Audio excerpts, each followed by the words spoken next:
Como pudo ver en el video introductorio, seguimos adelante con la serie Puzzle Familiar.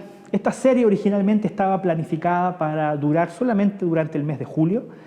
Sin embargo, ya estamos en el primer domingo de agosto y continuamos con esta serie porque ha sido sumamente interesante las repercusiones que esta serie ha tenido en la vida de nuestros hermanos que siguen esta transmisión.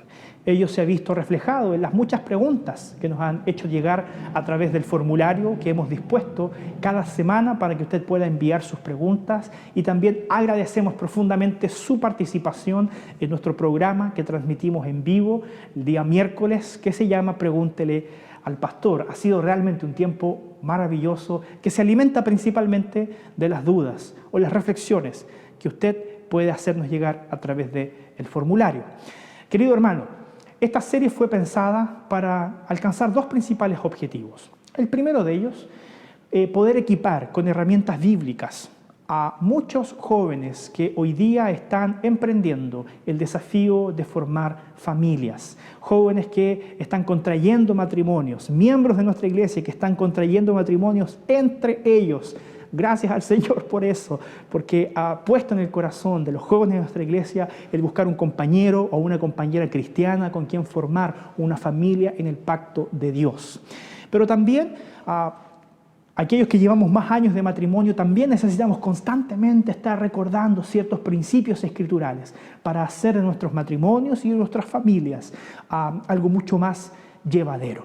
Así que ese era el primer objetivo que queríamos alcanzar: equipar a las familias jóvenes y no tan jóvenes en cómo ser una familia cristiana en pleno siglo XXI.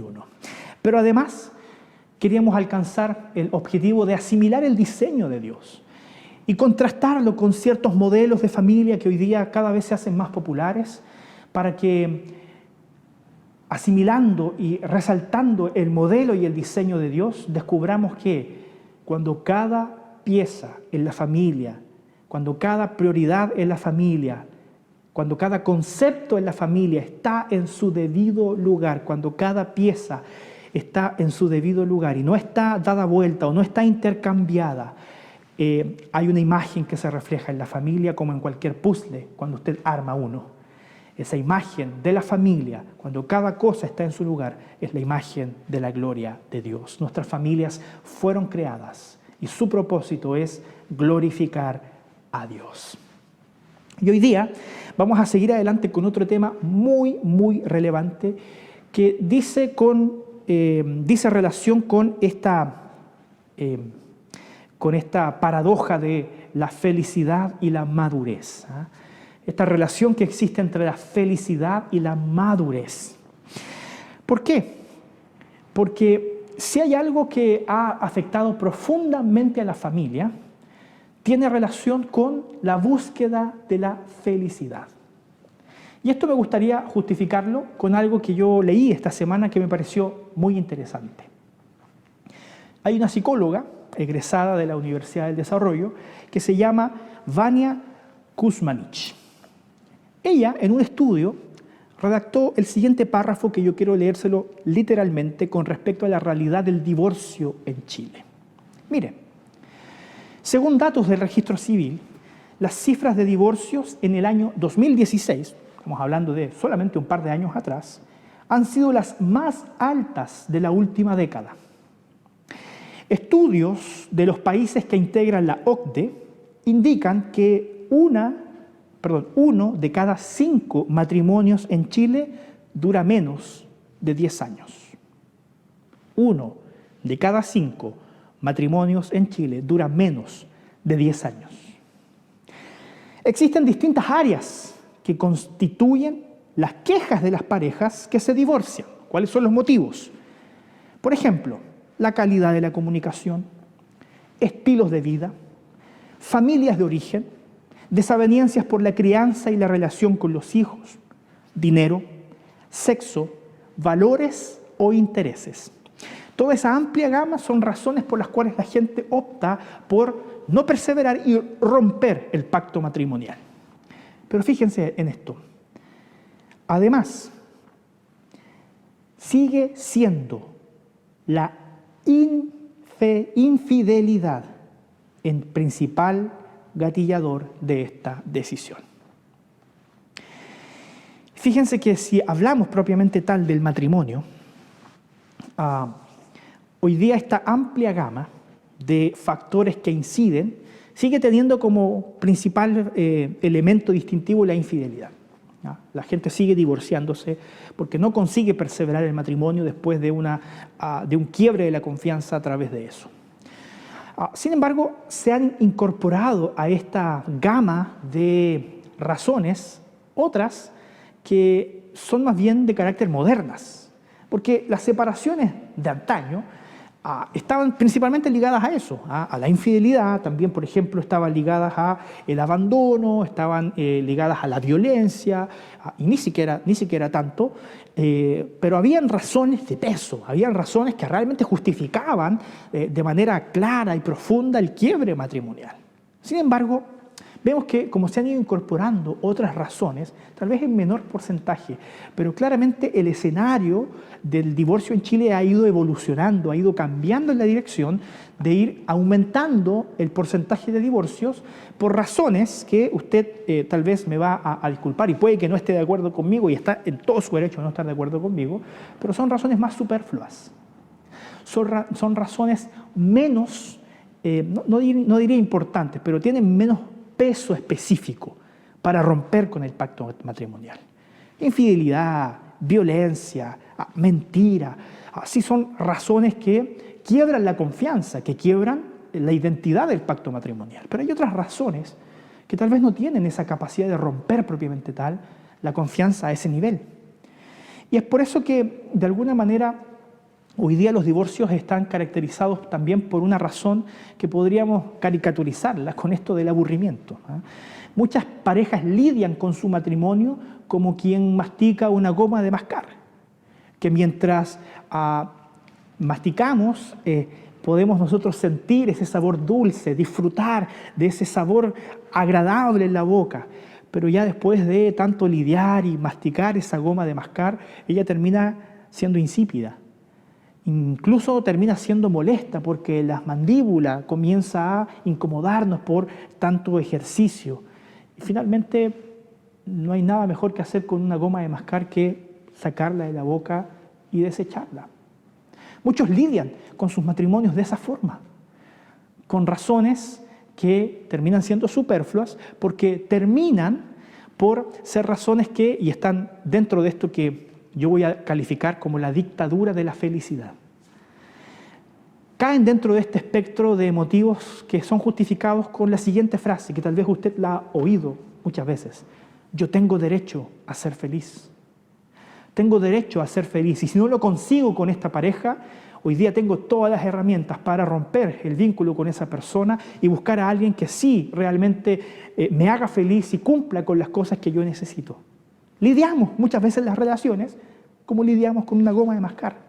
Extraemos todo lo bueno, lo lindo, lo dulce de una relación, pero cuando ella se vuelve insípida o cuando ella se vuelve molesta, entonces preferimos desecharla, porque vivimos en una cultura de lo desechable. Y buscar nuevas experiencias o nuevas personas con las que podamos experimentar tal vez lo mismo que experimentamos con la primera persona en los inicios de esa relación. Entonces, en esta dictadura de la felicidad, de que todo se justifica bajo la premisa de que tengo derecho a ser feliz, esta realidad constatada en Chile, la pregunta es la siguiente: ¿cómo le afecta eso a las familias cristianas?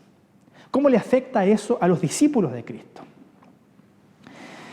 Y déjeme decirle, hermano, que las familias cristianas no están exentas de atravesar momentos de crisis. Los matrimonios cristianos no están exentos de atravesar crisis. Por una razón que nosotros ya vimos anteriormente, por causa de la caída. Y a pesar de que Cristo nos ha redimido y ha transformado nuestras motivaciones, nuestra propia inestabilidad y también la presión de la cultura desencadenan que también los matrimonios que están compuestos por discípulos de Cristo entren en crisis. Vivimos en una cultura de lo desechable. Vivimos en una cultura en donde somos constantemente alimentados con la idea de que podemos desechar algo para conseguir algo mejor. Estamos formateados por esta cultura a no perseverar, a no insistir. ¿Cómo entonces hemos lidiado como familias cristianas las crisis que a veces surgen de nuestra propia inestabilidad, porque a pesar de ser redimidos en Cristo, sigue estando latente esa naturaleza pecaminosa? O también como muchas veces por causa de la presión social, de esta cultura de lo desechable y esta tiranía de la felicidad, nos ha hecho entrar en crisis en la familia y en el matrimonio. ¿Cómo las familias cristianas lidian con eso? Y fíjese que me gustaría ilustrarlo a través de dos tipos de personas que lidian de manera distinta con su salud física.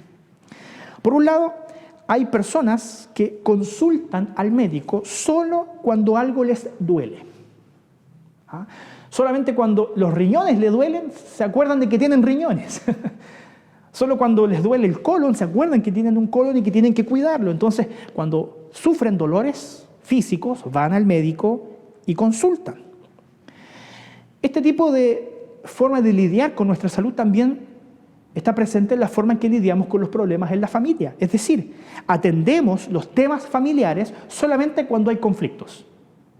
Atendemos y reflexionamos sobre cómo estamos haciendo las cosas en la familia solamente cuando hay conflictos. O sea, somos reactivos. Y eso es el más alto y gran porcentaje de familias cristianas, que lidian con sus crisis y sus dificultades de esta forma, como quien lidia con su salud, yendo al médico solamente cuando algo le duele.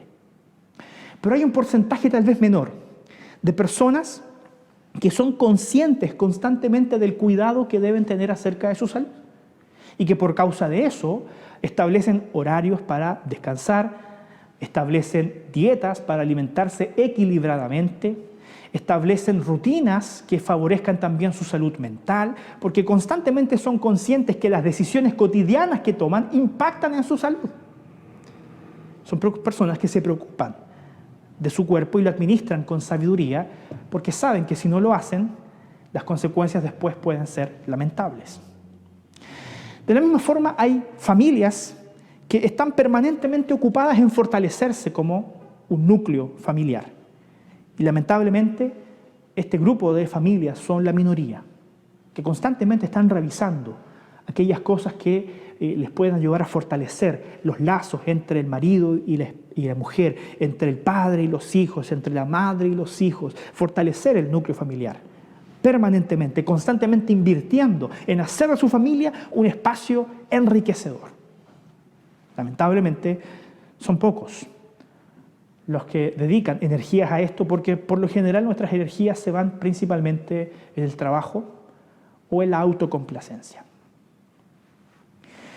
Cuando hablamos de la relación entre la felicidad y la madurez, podemos establecer el principio de que el propósito de Dios, y esto me puede generar muchas críticas, pero quiero que usted me escuche atentamente antes de juzgar previamente, de que el propósito de Dios para nuestra vida no es la felicidad. El propósito primario de Dios para nuestra vida no es la felicidad. El propósito primario de Dios para nuestra vida es la madurez. No es caer en la tiranía de la felicidad a cualquier costo y caiga quien caiga, sino que es alcanzar la felicidad, el desarrollo y la plenitud mediante una vida ponderada que madura en la fe que hemos recibido a través de Cristo Jesús. El compromiso primario de Dios no es con mi felicidad o con su felicidad, hermano. El compromiso primario de Dios es conducirle a usted y a mí a una vida más madura. Porque quienes son maduros aprenden a vivir felices. Quienes son maduros aprenden a vivir felices en cualquier situación que les toque vivir. Sin embargo, por el contrario, personas inmaduras son infelices a lo largo de toda su vida. Y para profundizar un poquito en esto y complementar esta introducción, me gustaría comentar también un escrito de quien yo podría calificar como el dios del siglo XX, Sigmund Freud, que con su pensamiento él moldeó la perspectiva occidental de quienes somos. Y a quien también principalmente podríamos responsabilizar por este concepto moderno de tengo derecho a ser feliz. Este hombre escribió en los inicios del siglo XX un documento que se llama El malestar de la cultura. Este libro está disponible en PDF en cualquier librería virtual. Usted la puede buscar en Google.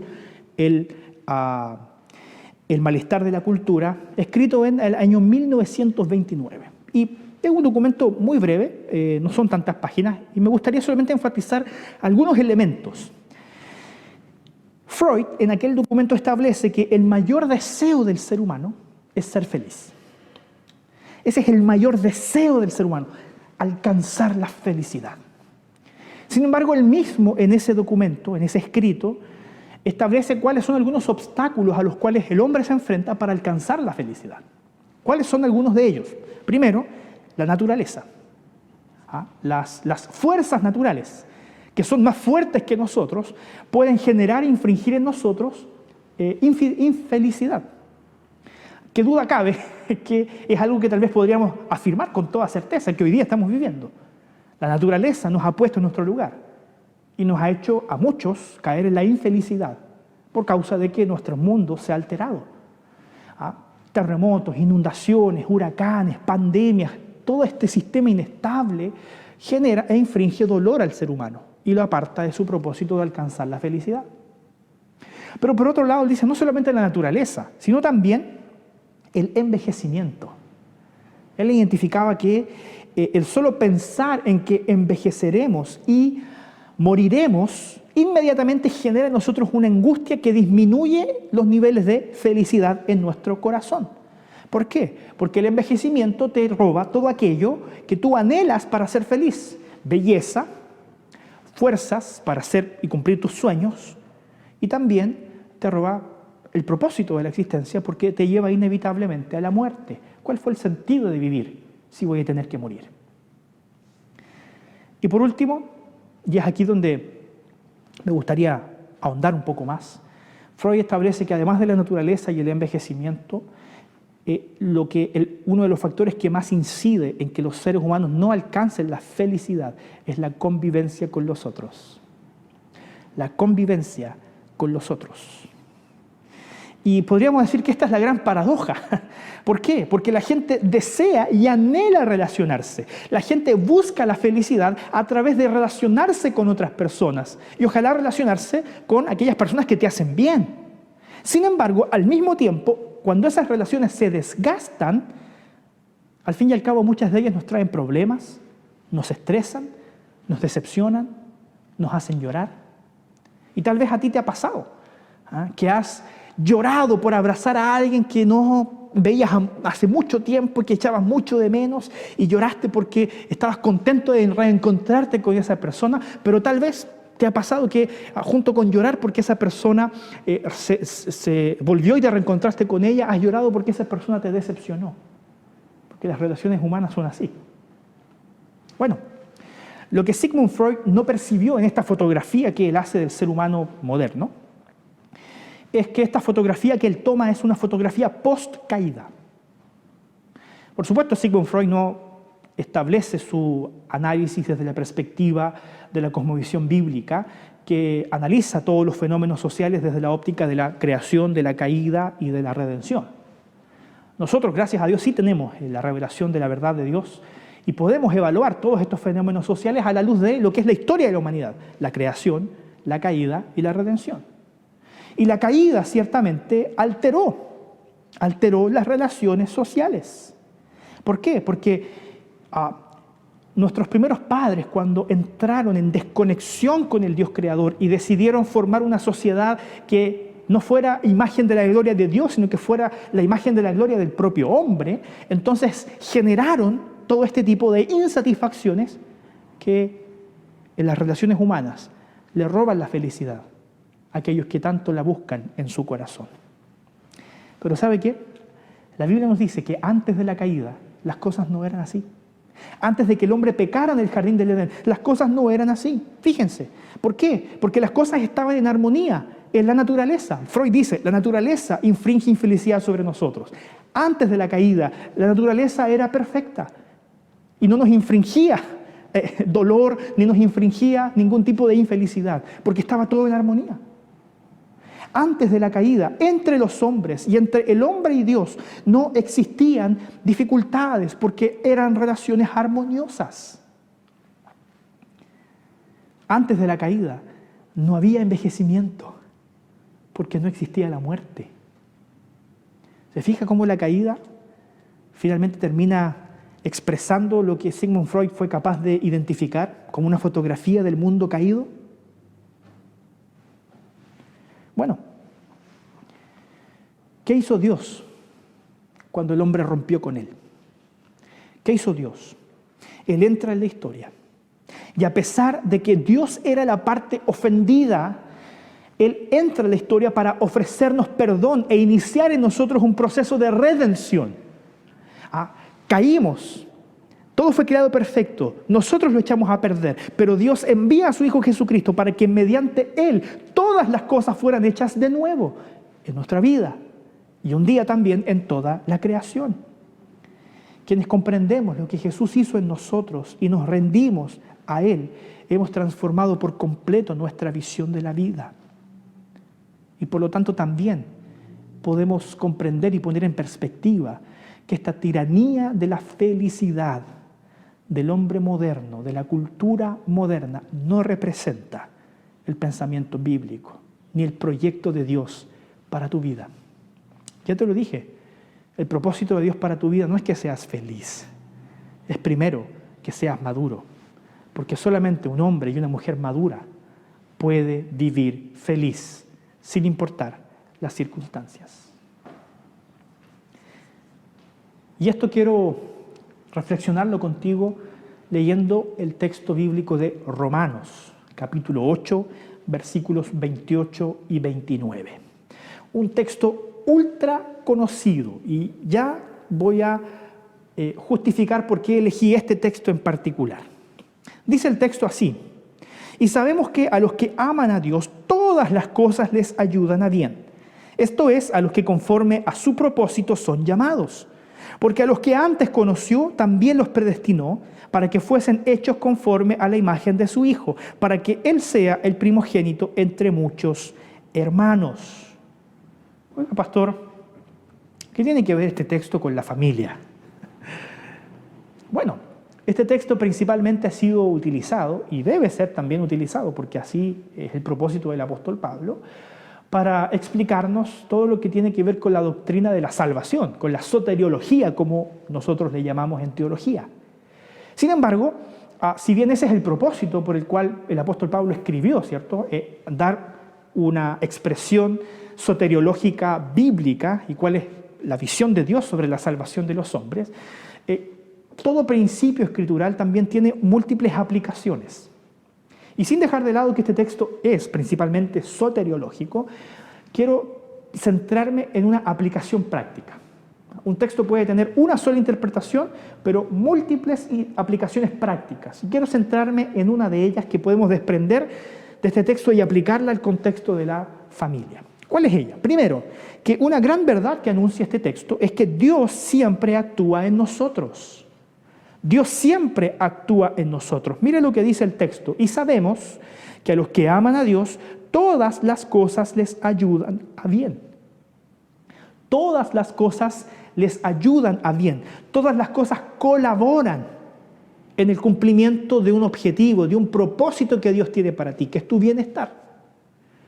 Y la palabra en griego que es utilizada por el apóstol Pablo aquí es una palabra conocida por nosotros. Cuando la Reina Valera traduce el texto diciendo que les ayudan, ¿cierto?, colaboran, él utiliza la palabra sinergeo, de donde viene el sustantivo sinergia. Dios es aquel que actúa en nosotros con sinergia. Él toma los acontecimientos aislados de nuestra vida y en su soberanía, que es sabia y que es amorosa, reúne todas estas cosas para desplegar su propósito en nosotros. Nada ocurre al azar. Dios toma cada evento, ya sea triste o feliz, ya sea de alegría o de dolor, y los encamina en un propósito que Él diseñó para ti. Y esto no es determinismo. Que Dios haya preparado todas las cosas no es determinismo. Es que Dios anunció un camino para recorrer.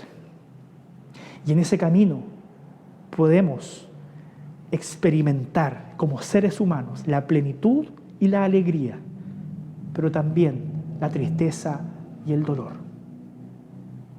Y mucho de ello tiene que ver también con las opciones que tomamos por obedecer o desobedecer a Dios. Todas las cosas que pasan, todas las circunstancias que atraviesas, ya sean crisis o pruebas, tentaciones, todas ellas, incluso los problemas familiares, incluso las crisis conyugales, incluso las peleas con tus hijos, incluso las discusiones con tus padres, todas ellas colaboran en el propósito que Dios tiene para tu vida y son parte de nuestra existencia. Dios toma todas esas cosas para que sinérgicamente Él genere una finalidad en nosotros. Y esa finalidad, ¿cuál es? Nuestro bien, dice el texto. Todas las cosas les ayudan a bien. Ahora, ¿qué significa que Dios quiera nuestro bien? ¿Se ha preguntado esto? ¿Qué significa que todas las cosas ayudan a nuestro bien? Porque muchas veces lo que nosotros percibimos como un bien para nosotros no es lo que Dios considera que es bueno para nosotros. Porque yo podría decir, bueno, el bienestar que yo quiero de Dios es prosperidad financiera. Pero Dios dice, tal vez no. No ese es el bien que yo quiero propiciar en ti. Tal vez es éxito profesional. Y no es el bien que Dios quiere propiciar en nosotros. E incluso yo puedo decir felicidad conyugal o estabilidad familiar con mis hijos. Y Dios te va a decir, no, ese no es el propósito que yo tengo para ti. Esos son resultados de algo que es mucho más importante. El foco de Dios no está puesta en la prosperidad financiera, en el éxito profesional o en la felicidad familiar como un fin en sí mismo. No te equivoques. El mismo texto expresa cuál es el propósito que Dios tiene para ti. Cómo se define este bien que traerá salud a tu vida. El texto dice, para que fuesen hechos conforme a la imagen de su Hijo. ¿Cuál es el propósito que Dios tiene para mí? ¿Cuál es el bien que Él quiere producir en mí? El ser hechos conforme a la imagen de su Hijo. Que te parezcas más a Jesús. Ese es el plan. Esa es la agenda de Dios para tu vida. Que seas más parecido a Jesús.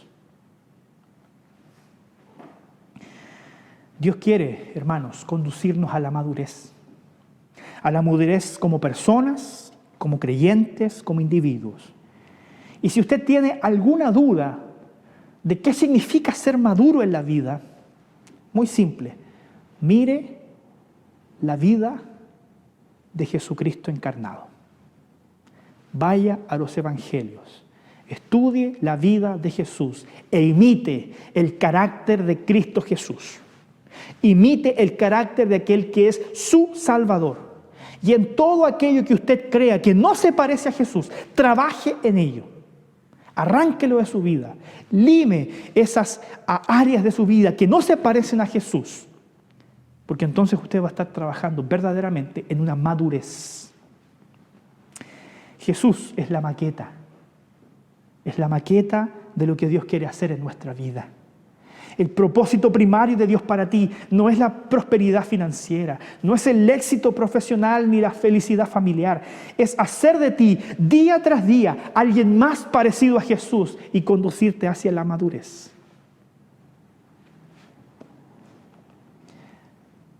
porque Dios actúa en todos nosotros para generar ese propósito, alcanzar ese objetivo.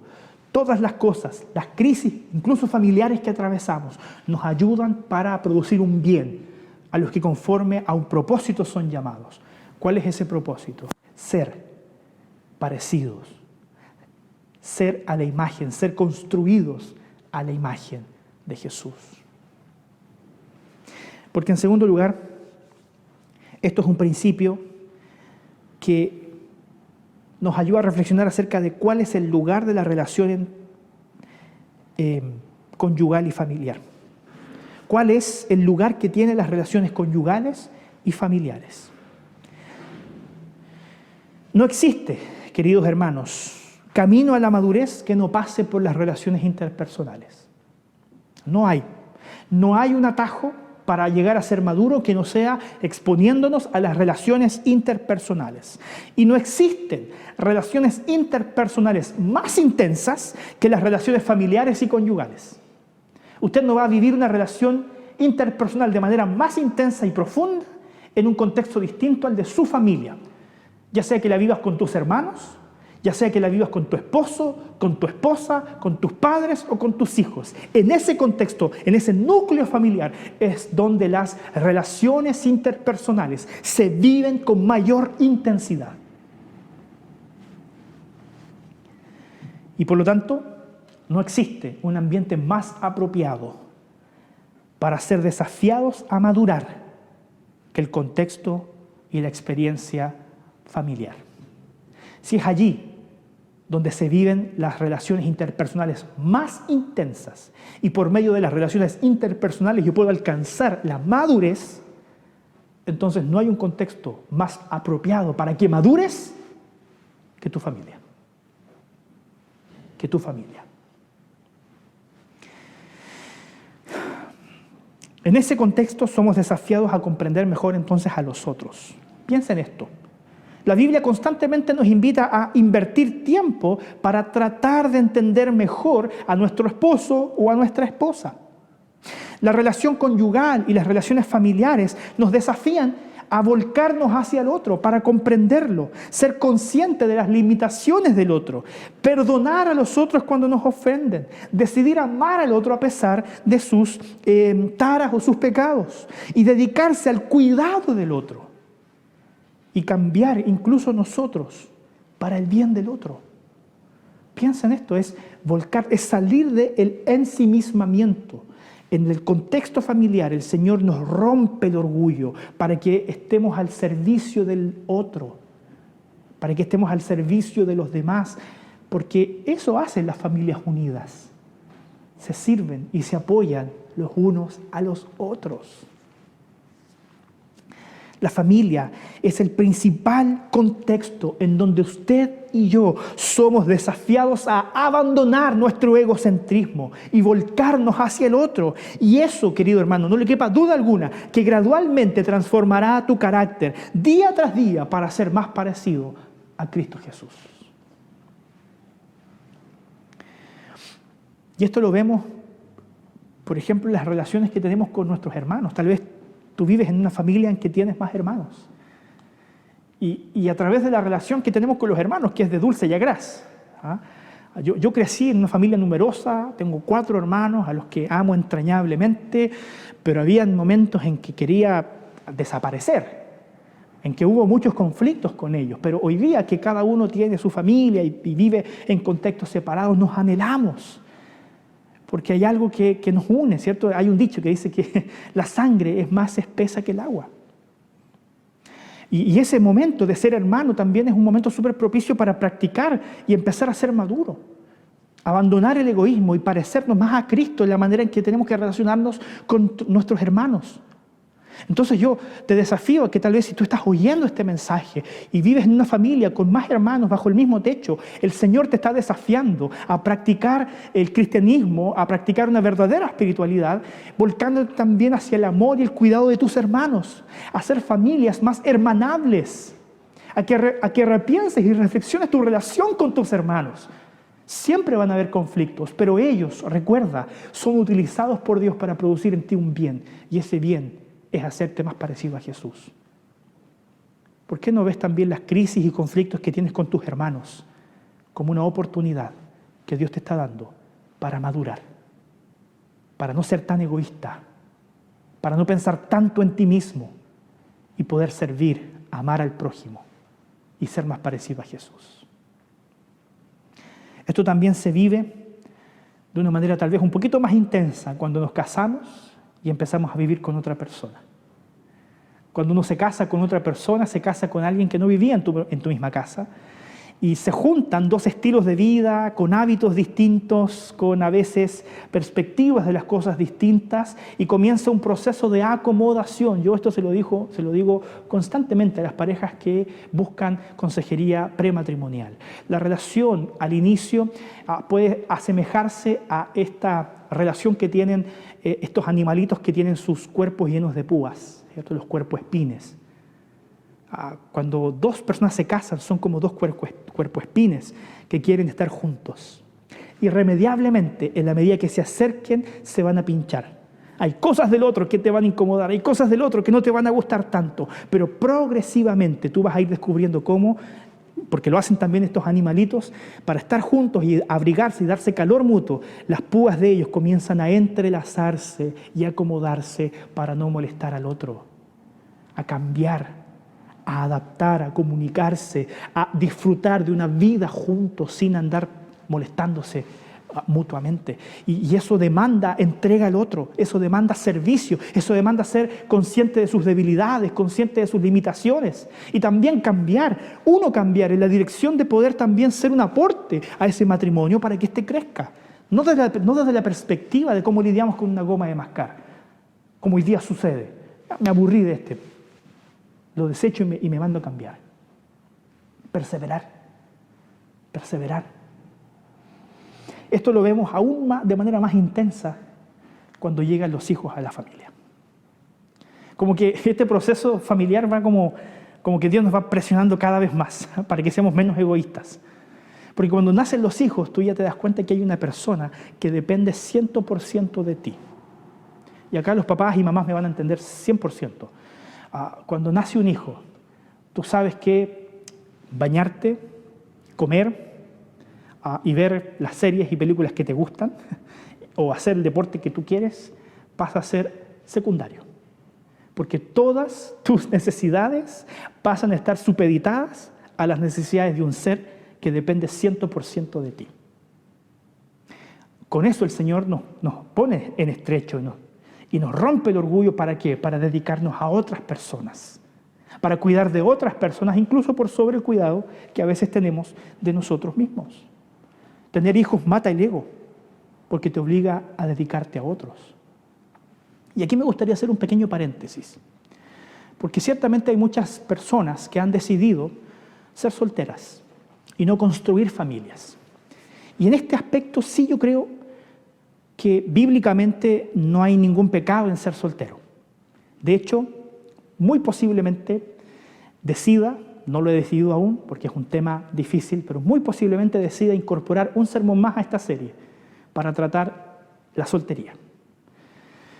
No como esa caricatura cultural, ¿cierto? Los solteros como personas que no se han podido o no han podido encontrar a un compañero. Mucha gente es soltera porque lo decidió así.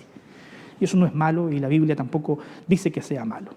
Pero irremediablemente el soltero tiene una desventaja con respecto a aquel que forma una familia, que es esta presión que recibimos de parte de Dios para matar el ego y dedicarnos a otras personas. Por lo tanto, yo he leído esto en muchas ocasiones. Alguien que es soltero debe sí o sí tratar de dedicarse a alguna organización o en algún trabajo que lo obligue a servir a otros. Porque la manera de crecer, de madurar, es cuando dejamos de estar ensimismados y nos donamos en un servicio a otras personas.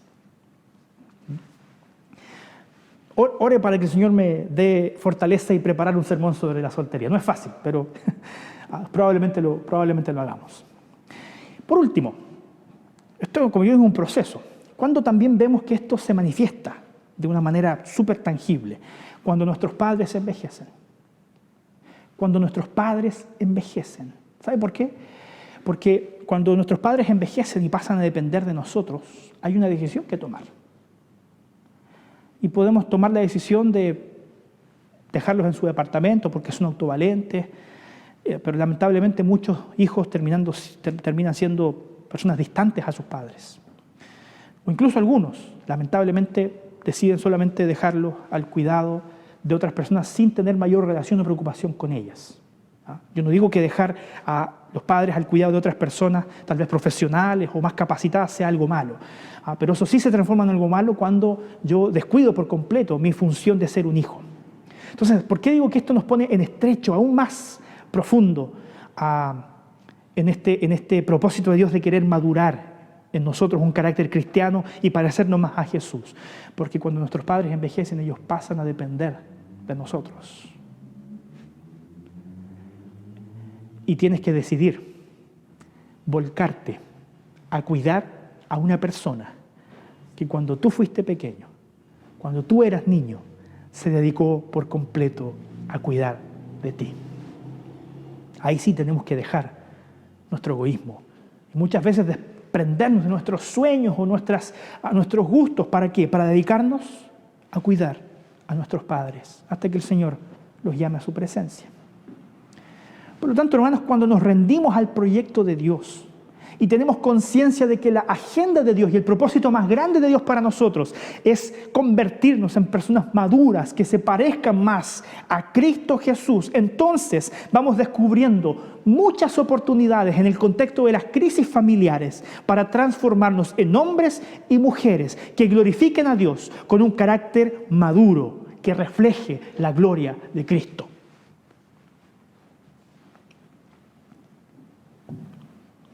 No pierdas esas oportunidades, porque todas las cosas a los que aman a Dios les ayudan a bien, incluso las crisis matrimoniales, incluso las crisis con la familia, con los hijos, con los padres. Quiero dejarte 3 desafíos para pensar y practicar. El primero de ellos es una pregunta. ¿Hemos tenido la conciencia de que la agenda de Dios para nuestra vida no es la felicidad, sino la madurez? De pronto es algo que sí le produce escándalo, ¿eh? ¿Cómo el pastor dice eso? ¿Cómo Dios no va a querer que seamos felices? Dios quiere que seas feliz.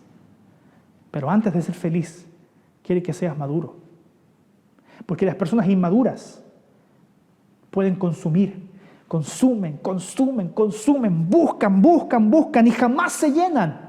Porque las personas inmaduras no logran satisfacción en nada. Por lo tanto, viven infelices toda su vida. En cambio, las personas maduras logran disfrutar de la felicidad, incluso en las cosas pequeñas. Incluso en las cosas pequeñas, porque logran mirar a su alrededor y alegrarse. El camino de la vida, hermanos, no es la felicidad. El camino de la vida es la madurez. Y no te quepa duda alguna que la madurez traerá consigo la felicidad. En segundo lugar, ¿cómo esta conciencia de que el propósito de Dios primario para nosotros es la madurez y no la felicidad como un fin en sí misma afecta nuestras relaciones familiares y conyugales? Bueno, déjeme leerle algo que escribió Stephen Kanitz. Él es un conferencista que no está ligado al área de la sociología, sino que él egresó de la Escuela de Administración de Negocios de Harvard. No podría decir, un contador auditor, ¿qué tiene que decirme un contador auditor sobre la familia? Bueno, fíjense, él escribió algo muy interesante. Mis amigos separados no se cansan de preguntarme cómo he conseguido estar casado 30 años con la misma mujer. Las mujeres no le preguntan a mi esposa cómo ella ha conseguido estar casada con el mismo hombre, sino que le preguntan cómo ha conseguido seguir casada conmigo. Los jóvenes hacen las preguntas correctas. Ellos quieren saber cuál es el secreto para mantener un matrimonio por un largo tiempo. Nadie enseña esto en las escuelas, por el contrario. Pero cuando los jóvenes preguntan, mi respuesta es la siguiente. Hoy en día, el divorcio es inevitable. No es posible escapar. Nadie aguanta convivir con la misma persona por siempre. Yo ya estoy en mi tercer matrimonio. La única diferencia es que me casé 3 veces con la misma mujer. Mientras que mi esposa, si no me equivoco, está en su 5º matrimonio, porque ella ha pensado en tomar las maletas muchas más veces que yo. Esto me hace recordar una entrevista que le hicieron a la esposa de Billy Graham, un gran conferencista, predicador, evangelista mundial. Y un periodista norteamericano le pregunta a la esposa de Billy Graham si ella alguna vez había pensado en divorciarse de su marido. Y ella pensó y dijo, en divorcio no, nunca he pensado. En homicidio sí, un par de veces. El secreto, sigue escribiendo Stephen Canitz, el secreto del matrimonio no es la armonía eterna. No es la armonía eterna. Después de los inevitables conflictos, la opción es calmarse, ponderar y partir de nuevo con la misma mujer o con el mismo hombre. El secreto en el fondo es renovar el matrimonio y no buscar un matrimonio nuevo. Eso exige algunos cuidados, exige preocupaciones y, ¿por qué no también añadir lo que hemos meditado hoy día? Exige madurez, ¿no? Porque las personas inmaduras lidian con sus relaciones como quien lidia con una goma de mascar. La mejor manera de salvar un matrimonio no es mantener la relación estable, sino saber cambiar juntos. Porque todo cónyuge debe avanzar, debe estudiar e interesarse por cosas que jamás pensó que se interesaría al inicio de su matrimonio. Usted hace eso constantemente en el trabajo. ¿Por qué no puedes hacerlo en la familia? Tengo la seguridad de que tus hijos te respetarán por la decisión de mantenerse juntos y aprenderán la importante misión de cómo crecer y avanzar juntos a pesar de las desavenencias. Las peleas siempre acontecerán. Por eso de vez en cuando es necesario casarse de nuevo. Pero intente siempre hacerlo con la misma persona. Yo no quiero ofender a nadie. No quiero ofender a nadie que ya se haya separado o que ya esté divorciado. En Cristo Jesús, el pasado es pasado. Y tal vez usted se divorció con razones justificadas o con razones no justificadas. Pero yo le invito hoy día a que en Cristo usted sane esas heridas. Porque en Cristo todas esas heridas pueden y deben ser sanadas. Y te invito a que puedas ahora mirar y planificar el futuro con un nuevo paradigma, con una nueva cosmovisión, con una nueva forma de ver la vida. Construye hoy tu futuro optando por la madurez. Y por último, en el contexto de la relación conyugal y familiar, me he tornado cada día más parecido a Jesús en cómo trato a quienes me rodean, como esposo, como esposa, como hijo, como hija, como hermano, como padre o como madre. Te has transformado en alguien más parecido a Jesús. La sociedad y la cultura nos convencen que el matrimonio y la familia existen para que seamos felices. Y quiero que cuando tú apagues tu dispositivo, cuando finalices esta transmisión y apagues tu celular o apagues la tele o donde quiera que tú nos estés mirando, entiendas que el matrimonio y la familia hacen parte de una agenda que Dios tiene para ti, que es mucho más grande. Esa agenda es que Dios quiere conducirte hacia la madurez. Aprovecha ese espacio, esa escuela que Dios nos entrega, que es la familia, para alcanzar ese propósito. Ser hecho cada día más a la imagen del Hijo de Dios, que es Cristo Jesús. Vamos a orar. Señor, tú nos conoces. Conoces nuestros desafíos más íntimos. Conoces nuestras crisis familiares. Tú conoces nuestras luchas conyugales. Y queremos pedirte hoy que con tu inmenso poder, ese poder que genera sinergia en la vida para conducirnos al bien, a la madurez, a la imagen de Cristo, que ese poder hoy actúe en cada uno de nosotros, para abrir nuestros ojos, para darnos cuenta de lo que estás haciendo en nuestra vida. Sensibilízanos, Señor, para ser conscientes de tu agenda y poder mover nuestros pies en la dirección de nuevas actitudes, actitudes que nos conduzcan a la imagen de aquel a quien seguimos, que es Jesús. Oh Señor, líbranos de los sofismas de la cultura, de las expectativas sin fundamento que la cultura coloca en nuestros corazones. Y siembra en nosotros tu palabra, siembra en nosotros tu voz y tu deseo, que es hacer de nosotros personas cada día más maduras, como tu Hijo, Jesús, en quien oramos y pedimos todas estas cosas. Amén.